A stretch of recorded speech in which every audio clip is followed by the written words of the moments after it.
The second service, we thank God for the first one that was bilingual.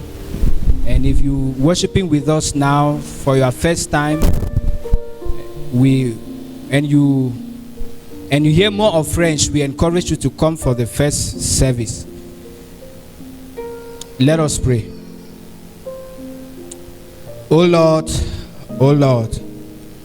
how majestic is your name in all the earth, who have displayed your splendor above the heavens.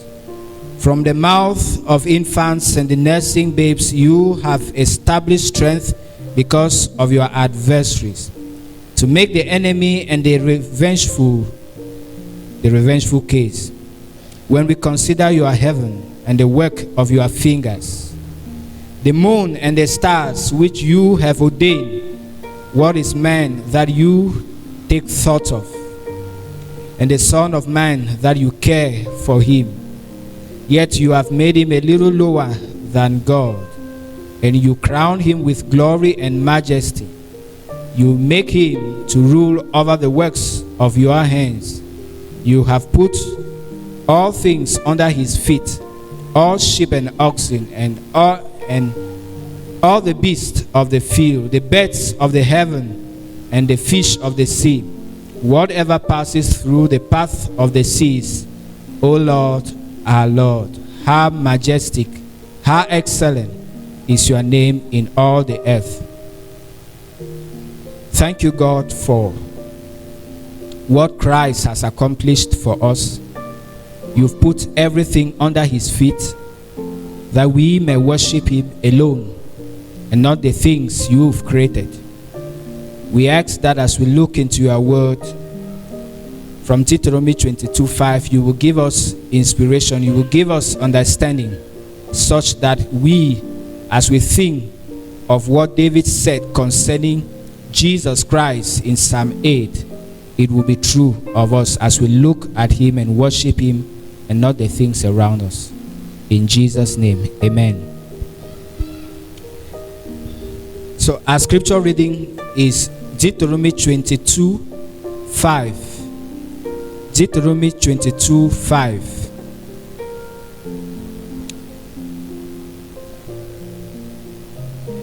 May I read for you? A woman shall not wear that which pertains unto a man, neither shall a man put on a woman's garment, for all that do so are abomination unto the Lord your God. Our topic this morning is don't provoke your God to anger. I would have leave it at don't provoke your God, and you will still understand it. For you who understands that provoke is not all that a bad word. Provoke means to stir up, and some dictionaries will just make it clear that when you provoke somebody, it means you have provoked that person to anger. So our title, don't provoke your God. Take note of that pronoun, your, that possessive pronoun, your God, to anger. The world is fast becoming fashionable with lots of things that distract and confuse even Christians. There are lots of abominations in the families, in the churches, and in the society at large, and Cameroon is not exempted, neither the churches in Cameroon. The practices of the world are detestable to the Lord, especially when these are practiced by Christians.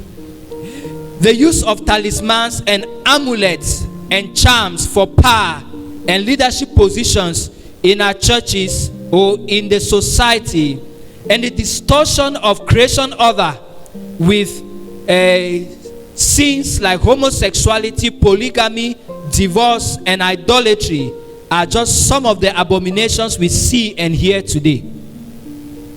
These things and more vex God and stir his wrath against his own children. Thus, some believers suffer and grieve today because they have provoked their God to anger, not like Job, who was blameless and suffering. And just like a father terribly gets angry with his own child's waywardness, than another child who lacks knowledge, who lacks the truth, so does God when Christians misbehave. When Christians turn to behave in ways that are not in accordance with His word.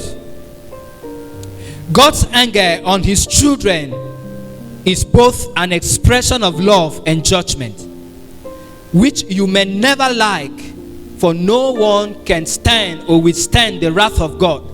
And so I think you will not want to provoke God, and not just any God. That is your God. And you know, when you may do something, a child may do something to somebody who is not the parent, and he may take it light somehow.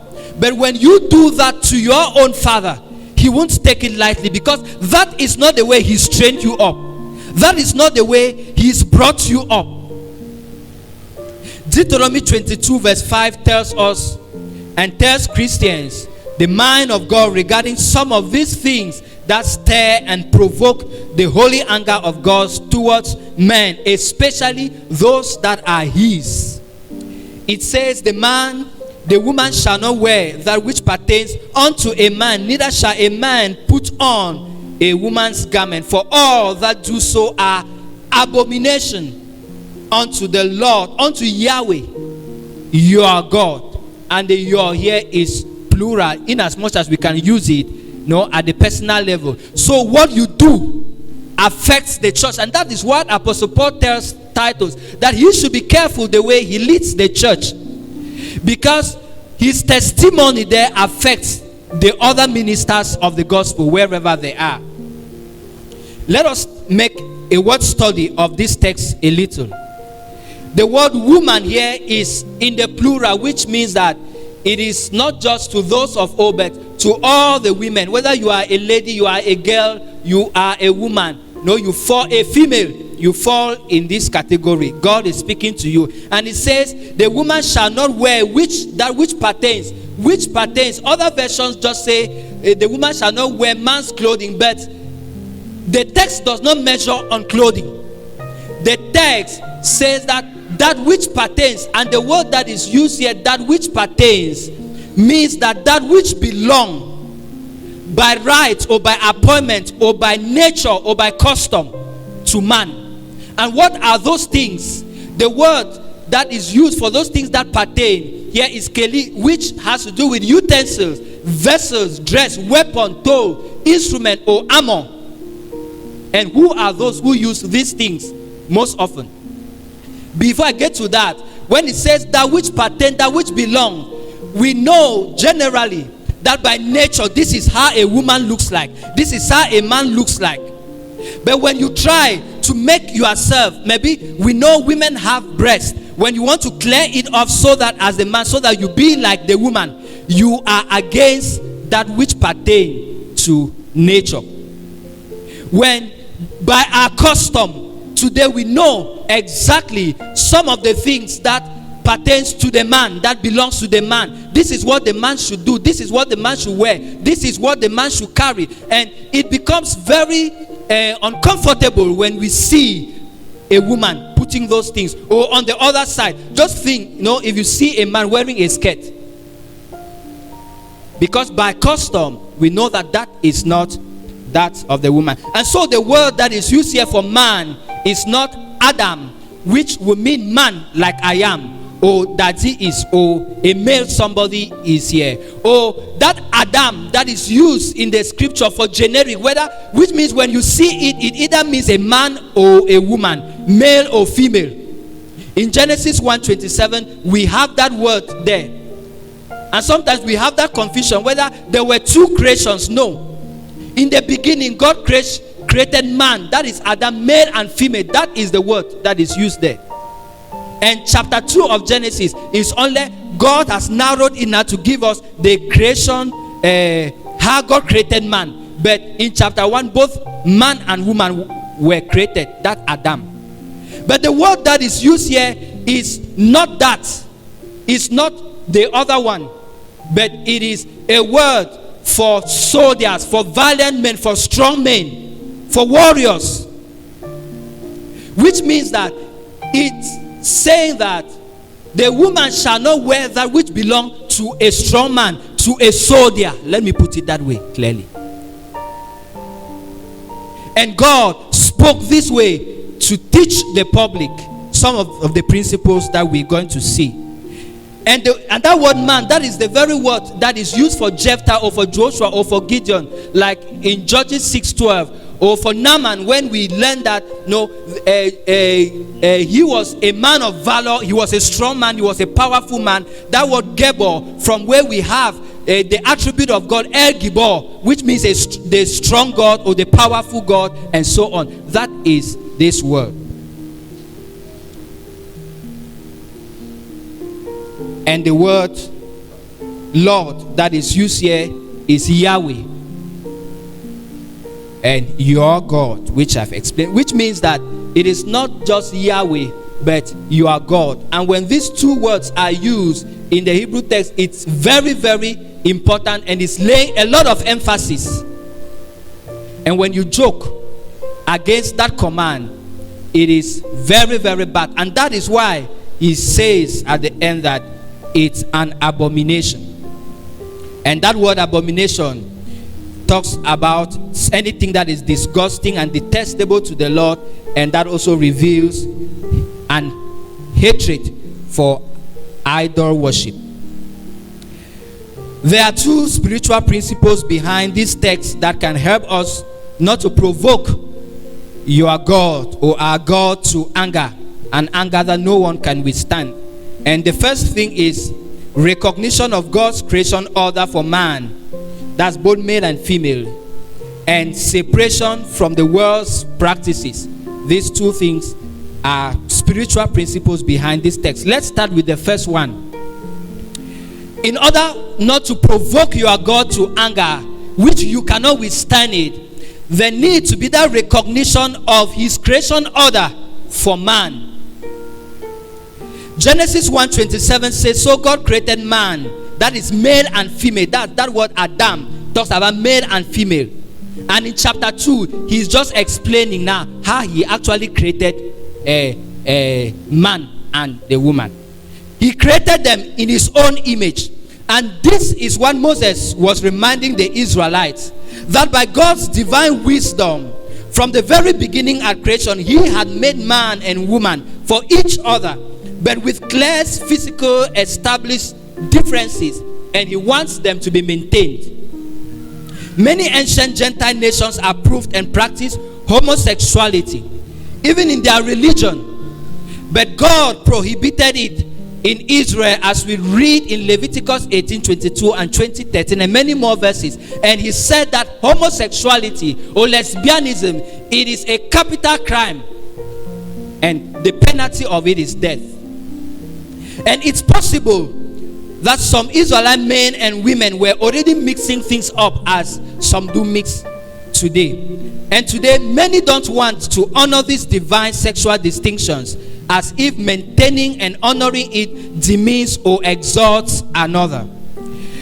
But remember that we were all created by God in his image, Genesis 1:27, and we all share in the creation blessing and mandates according to Genesis 1:28-31. Therefore, to cancel your distinctives as a man or a woman, as a boy or a girl, so that no men or women are no longer distinguishable from each other, is to bring confusion to God's order for his world.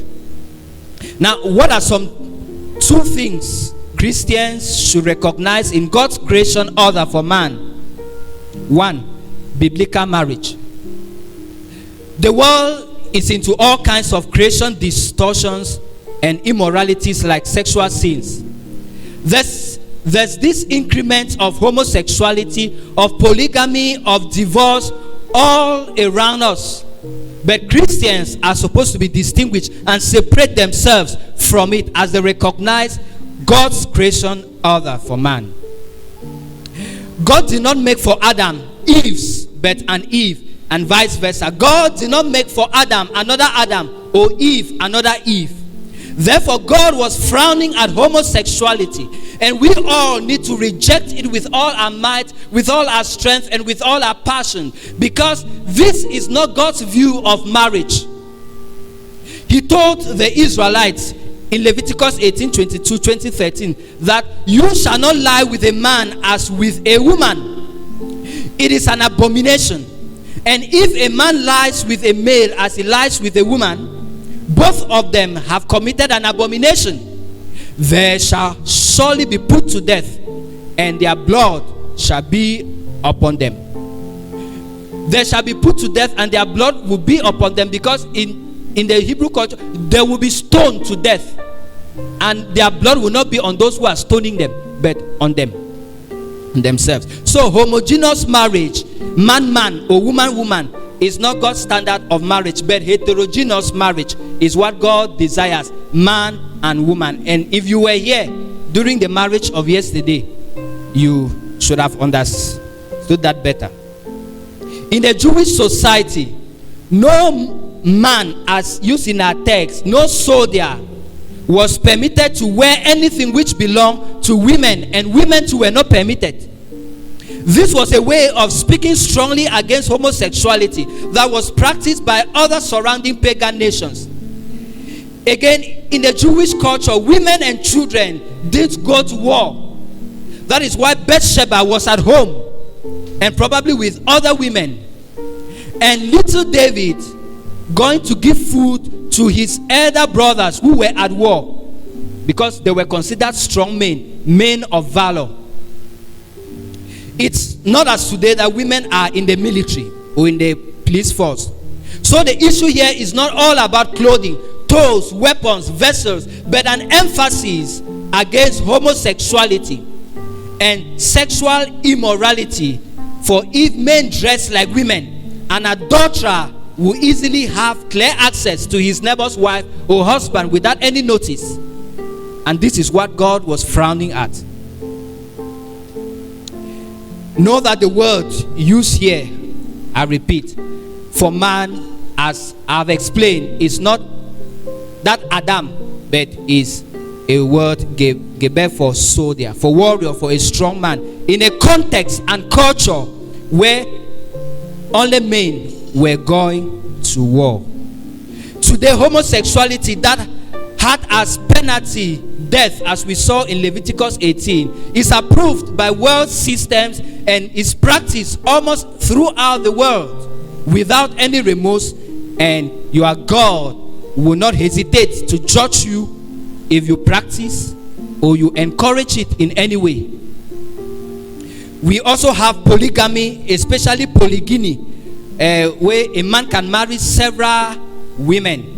By many cultures today, it's approved by many cultures, but this is not biblical marriage.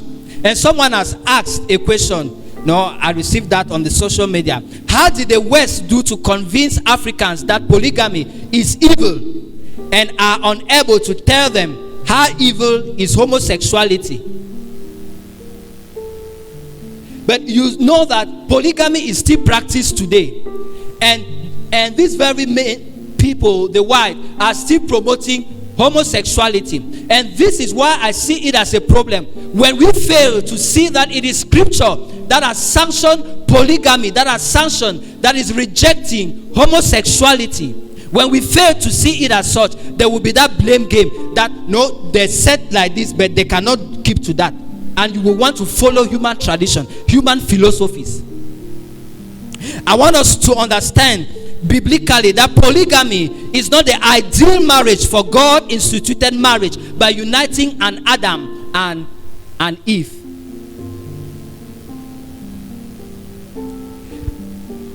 Biblically, again, polygamy was permitted by Moses, not by God, because of the hardness of man's heart. And we are called back to the creation order. No, we read this in Genesis 4:19, and when Jesus is asked a question about divorce, giving a marriage a divorce certificate in verse 4 and 5, no, he's telling us that from the beginning it wasn't so. For him to answer that question of divorce, no, he starts by telling us that No, you know, Moses approved that because of the hardness of men's heart. Know that the kings could have many wives and so on, like Solomon, who had really many, and see concubines outside. But before he's answering that question, he tells us that from the beginning, God united a man and a woman. So polygamy is not biblical. And biblically, again, we can accommodate repentant polygamists in our church membership and teach them how to move on with life as Christians. Teach them to know that they will not occupy any leadership position, according to 1 Timothy 3:2 and verse 12 and Titus 1:6. Even though some people use this text to say that no, the Bible has endorsed polygamy, but only for the leaders. But it is not what God is communicating in that text. Now, are people, how do you know that you are that leader that God is to place, as an elder, a pastor or an AD or an elder and so on?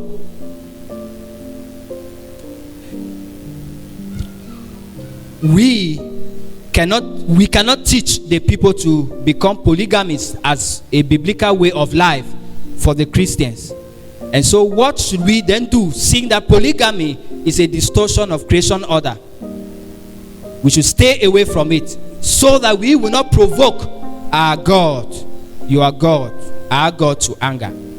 Another virus, since from the days of Moses to that of Jesus' early life to today, is divorce. While many young people are scrambling for marriage, as European countries did for African countries, even without proper preparation, that is how some couples too feel that, no, we have stayed so long here, I need to move to the other side, I need to move to that other woman, I need to move to that other man. It is like you have expired, and they're requesting for a marriage certificate, like that question that was asked to Jesus. And to the best of my understanding, the only marriage certificate, divorce certificate that you can have is death. When death do you part. But you will not pray that, God, I want this my partner to die, because that prayer, God will never answer it, for better and for worse. And it's very foolish sometimes when I hear some kinds of vows that are made, that for better and for best. That is not Bible. For better and for worse. Because just at the moment of a pregnancy, from what I have heard from some expressing, you can tend to hate that man so serious. That is a painful moment. The moment that there is no food on the table, you've not paid the house rent, that is a worse moment that you need to cope with.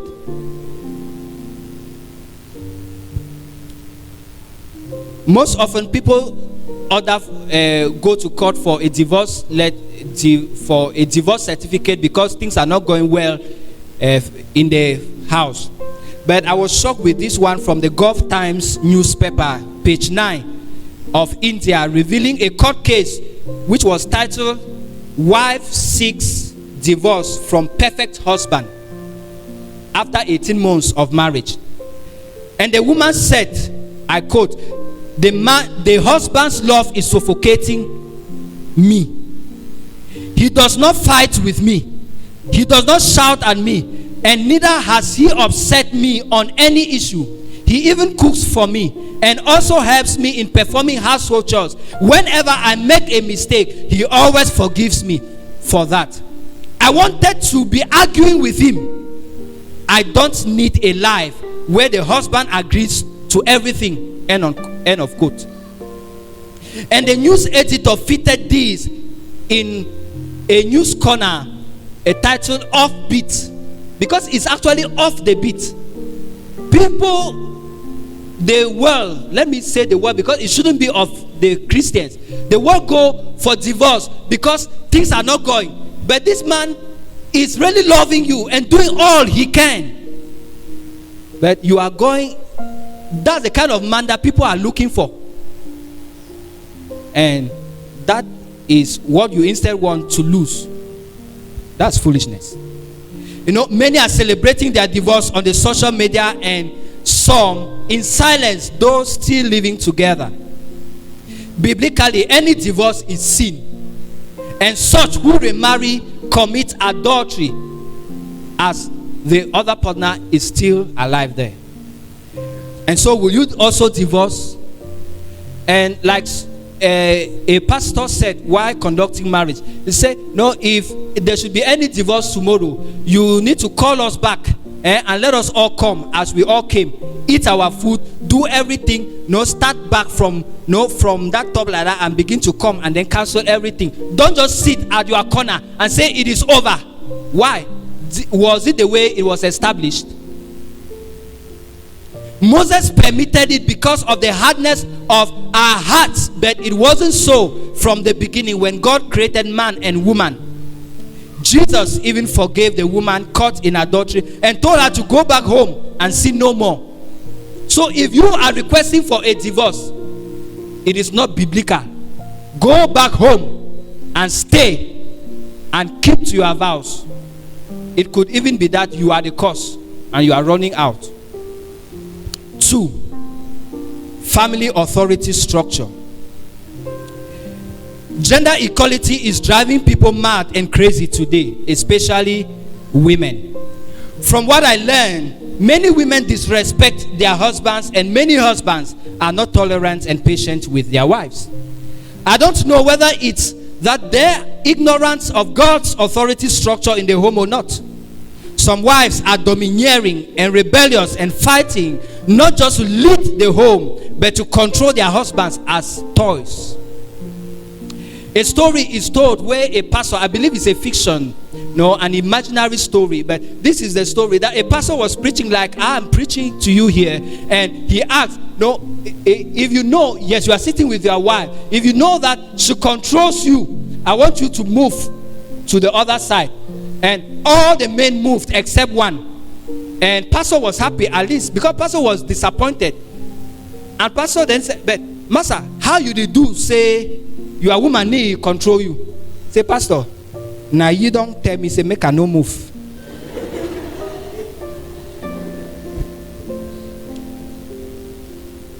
At the same time, some men too don't sacrificially and unconditionally, like Christ, love their wives enough and feel that beating her and using her as a punching bag, that kind of bag that the boxers always use, they hang it like that, something that by beating her and by using her as a punching bag and maltreating her and the children, not giving money for food and so on, that would be a solution to their pride and foolishness.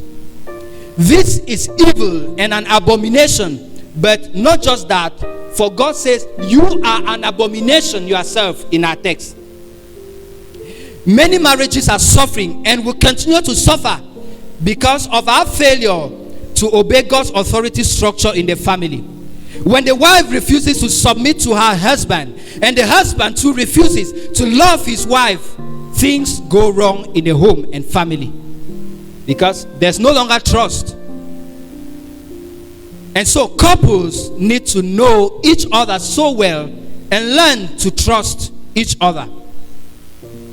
Sometimes your husband, I'm talking in the Christian context, I'm addressing Christians because the text is addressing Christians. Sometimes your Christian husband will come back home late at the time you are not expecting and give you a reason for his lateness that you cannot find in the Bible verse or neither in any book, but you need to trust him. Suppose that Jonah, after 3 days, came back after no telegram, no phone call, no message, and no SMS, no message on Instagram, and so on, and come and tell the wife. Wife say, where have you been? Say, I was swallowed by a fish, and that has just vomited me, and I just made my way to the house now.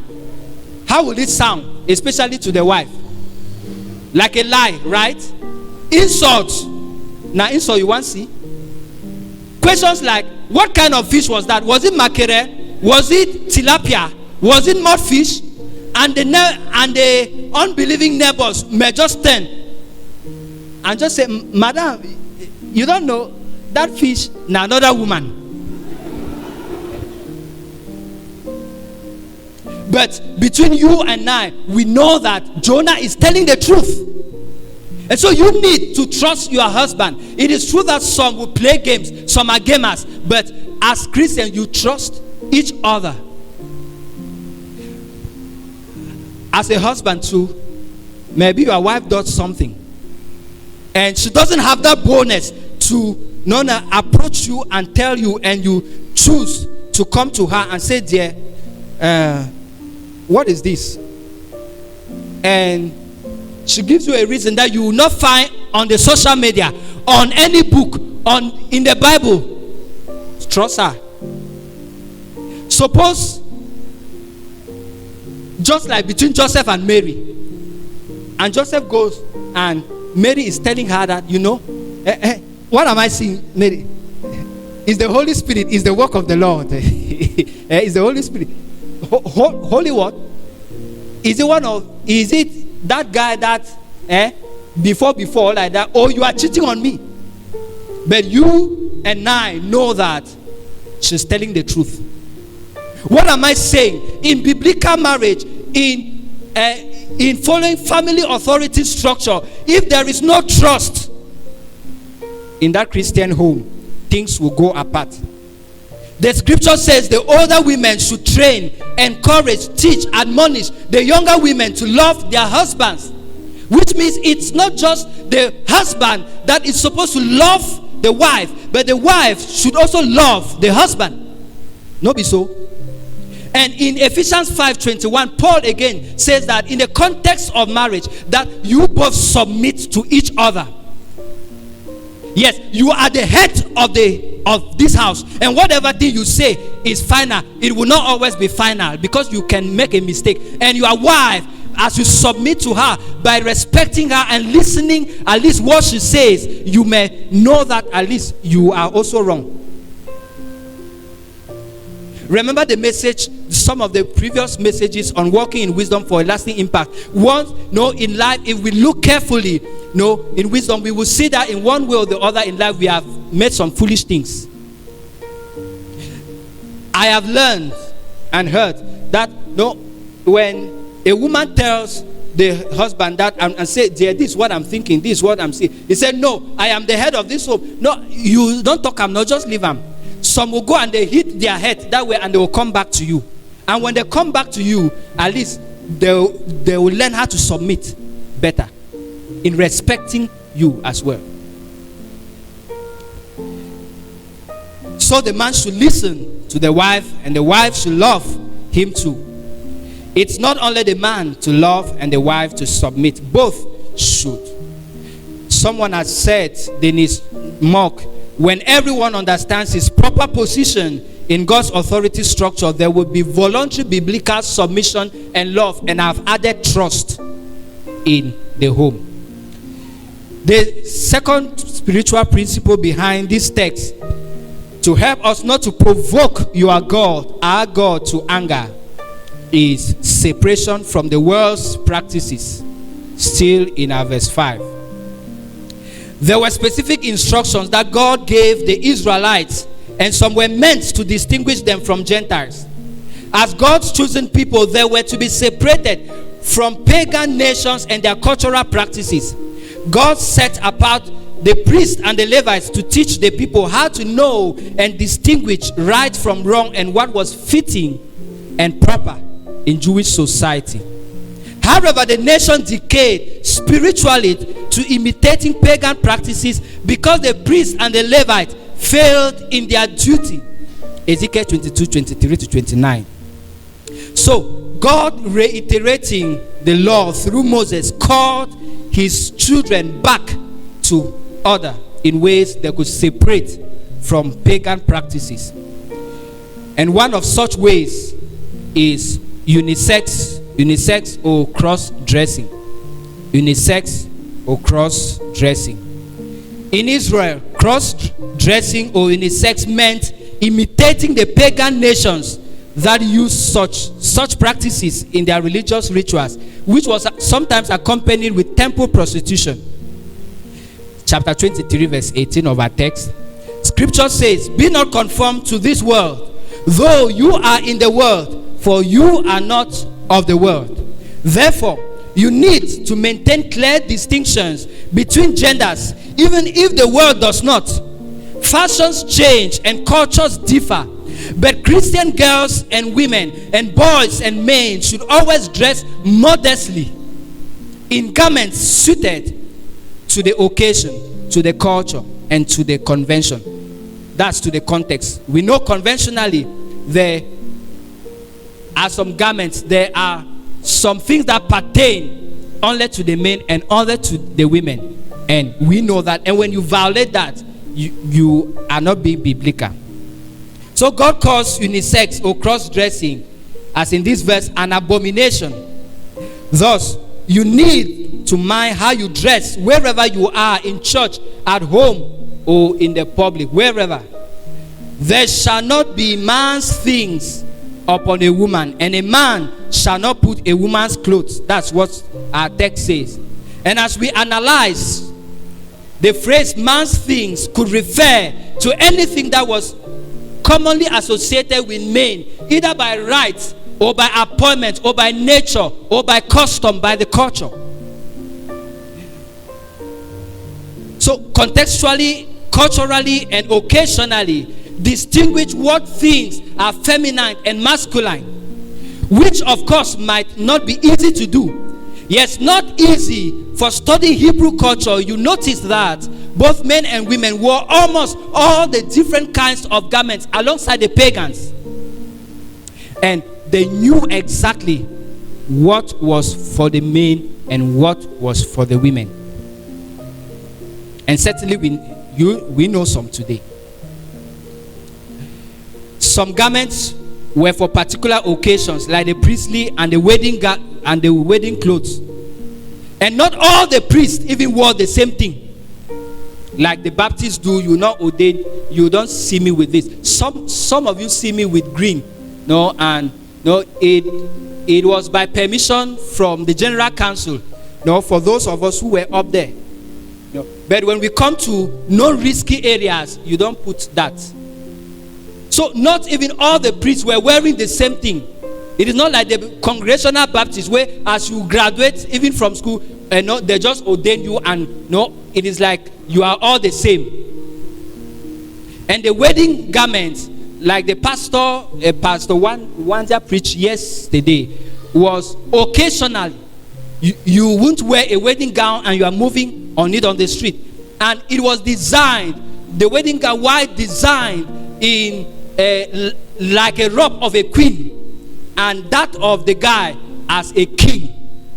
So pastor was really right yesterday, if you were here, when he said this is a queen and that's a king. Amen. Some Semitic men did wear earrings and gold jewelry, which is a practice that most of our cultures and churches frown at today. And probably because it doesn't tie with our culture. It does not pertain to our culture. Or see men wearing earrings. It's not to our culture. See men wearing skirts. It's not to our culture. Unisex slaps us on our face almost everywhere we go, especially on the social media. And many consider it as good fashion and fun.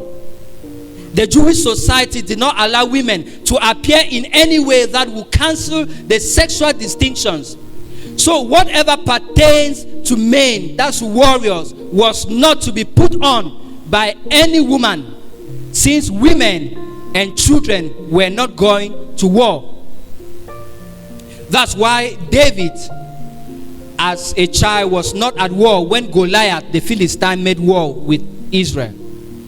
But his elder brothers were at war because they were considered strong men, men of valor. King David, who should have been at the battleground, violated this principle, and while at home, he was trapped into sin with Bathsheba, whose husband went to war. And certainly Bathsheba was at home, probably with other women. And David, of course, did not need to dress like a woman, no, to make his way. Just had to order, no, the king is calling for you. And she went. God knew that unisex or cross-dressing will promote sin and warn us against it. This text was applied to women and warriors to teach the public, as us today. Today, in our context and culture, women are soldiers. So what then shall we do? You therefore need to be gentle and to be patient, to explain things rightly. You will not explain that the Bible says that you should not wear trousers.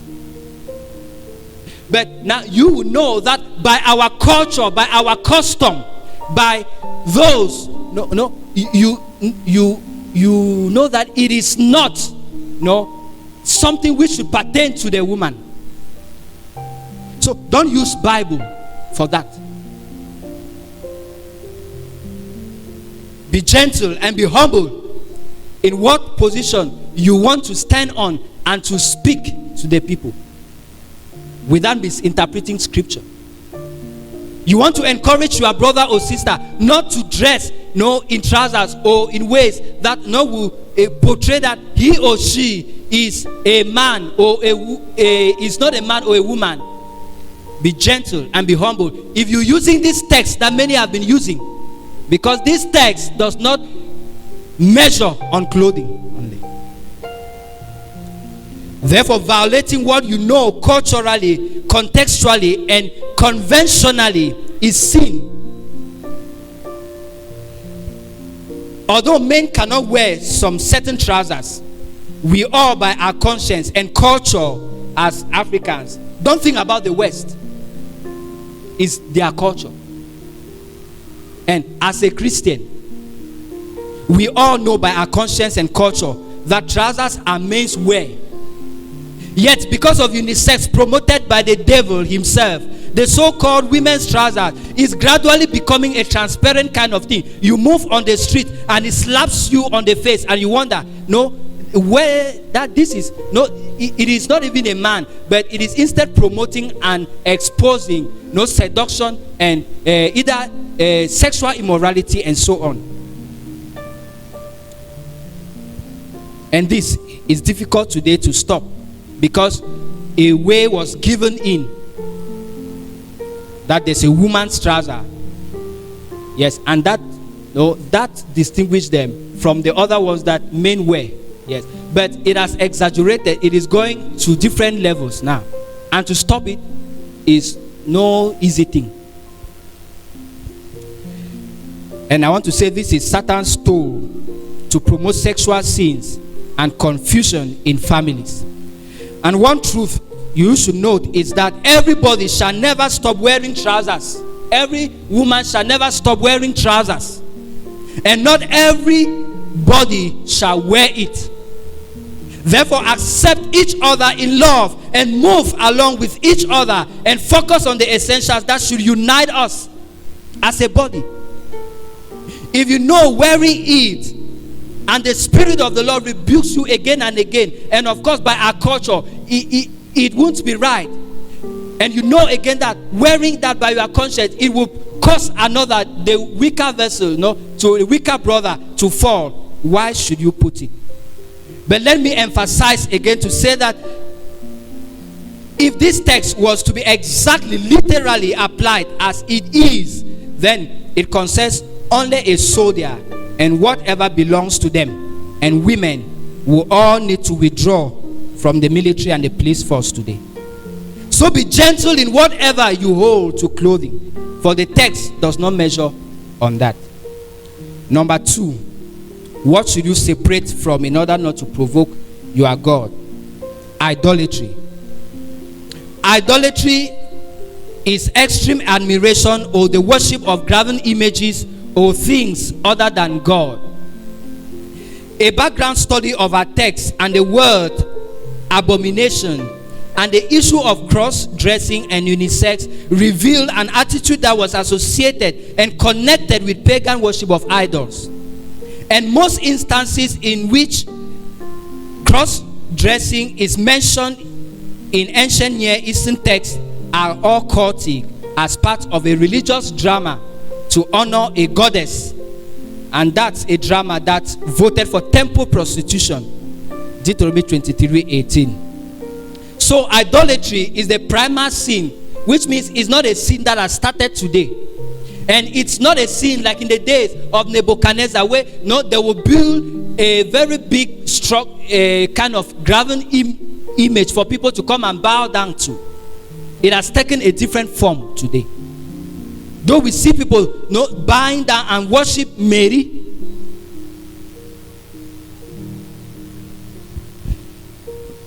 idolatry is the primal sin, and it's still connected with sexual immorality, and it takes the form of covetousness in the New Testament in most passages. Paul says in Colossians 3:5-6, put to death, therefore, covetousness, which is idolatry. For on account of these, the wrath of God is coming. On account of this, what? Exodus 24:5. We will get to that to read. And Paul also adds in Ephesians 5:5 that covetousness equals idolatry. And it starts in the heart with the craving, with the wanting, with the enjoying, and being satisfied by anything that you treasure, you love and admire more than God. By this, an idol is the thing or person loved or admired more than God, wanted more than God, desired more than God, treasured more than God, and enjoyed more than God. It could be your girlfriend or boyfriend.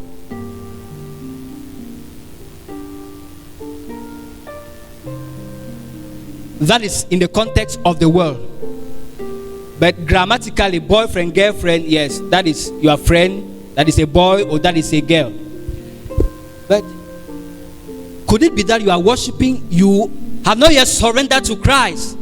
You are keeping a concubine, an adulterer, or a girlfriend, or a boyfriend. It could be your spouse, or your child, or your parents, or a family name, your family name. It could be good grades, a career, your personality, your stardom, a hobby, or man's approval, or success in business and work. Or it could be addiction or fashion. Anything that comes up, you want to meet up with it. Brazilian hair, Indian hair, any other one, you know, it is like that is an idol. That if you don't have it, marriage ko chakara. If you don't have it, papa no go sleep. If you don't have it, things will go wrong. No. Fashion. It could be sexual sins like pornography, like masturbation, like fornication, adultery, and stimulants like intoxicating wine, cigarettes. It could be the heavenly body like the sun, the moon, and the stars, which by God's divine wisdom, He has created it. And He has put His Son, the Son of Man, Jesus Christ, to control all of these things. In Psalm 8, a song that the living choristers will be ministering to us, praising God for His excellence, greatness, for His goodness, and for what He has displayed that we see, and the things that we don't even see, which some tend to worship: the sun, the moon, the stars, and the water bodies. It could even be sports, football. You know the names of some footballers more than biblical verses, and you can comment on it and die for it. Or it could be a musical group that you are following, and it could be. The clarion call to separate from idolatry is because it's really dangerous, beloved in the Lord.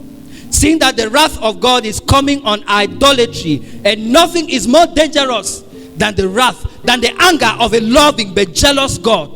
Like I did say from the introduction, the wrath of God, the anger of God, is both an expression of love and of judgment. And He is both that God of love and that God that is jealous in the sense that he deserves your deepest affection and admiration. And when you turn it to give it to the created things, his judgment falls on you. How I wish we would stand in awe like David and say, oh Lord, how excellent, how majestic are the things you've created, that you have put at the feet of your Son, Jesus Christ, and worship him rather. And Paul would say that the wrath of God is coming upon idolatry and idolaters, because in Exodus 24:5, God had said, you shall not make for yourself a carved image or any likeness or anything that is in heaven above, or that is in the earth beneath, or that is in the water under the earth. You shall not bow down to them or serve them, for I, the Lord your God, am a jealous God. Don't worship the sun. Don't worship Mary. Don't worship the sun and the moon like what the Muslims do. Some don't know that. But that is the God of the sun. I can't get the name. No, but that in the ancient East, they were worshiping that sun, this very sun like that, and it has his name. That is what they worship. Don't do that. Your God deserves and he desires that you treasure him alone and be satisfied in him alone, as illustrated by the prohibition of mixed fabrics in verses 9 to 12 of our text. He didn't spare Nebuchadnezzar, and you will not escape his wrath if you don't repent. You know what happened to Nebuchadnezzar? Nebuchadnezzar was brought down like an animal. Apostle Paul in Romans 1:25 put it again this way.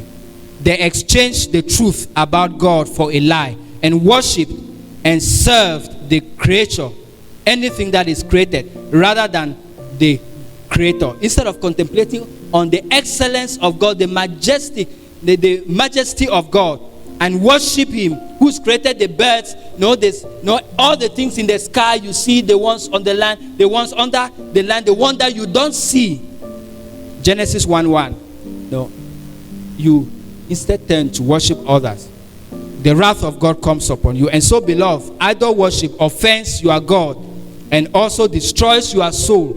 And these two things make God angry, because he doesn't want to be offended nor have your soul destroyed. However, his wrath still comes upon idolatry and the idolater. And the only way to escape his wrath is to separate yourself from it. Turn to Christ from idols in sincerity and serve the only living God. 1 Corinthians 1:9-10, which also assures us that only Jesus Christ can set you free from your God's coming wrath. To say that we have to obey this law today literally and exactly is to miss the point, seeing the different context. But the spiritual principles we've drawn from this text, recognizing in obedience God's creation order for man, that's male and female, and separating yourself from this world's evil practices, can keep you away from provoking your God to anger. So, practice biblical marriage. Respect God's authority structure in the family, in the home. Keep the sexual distinctions as much as possible.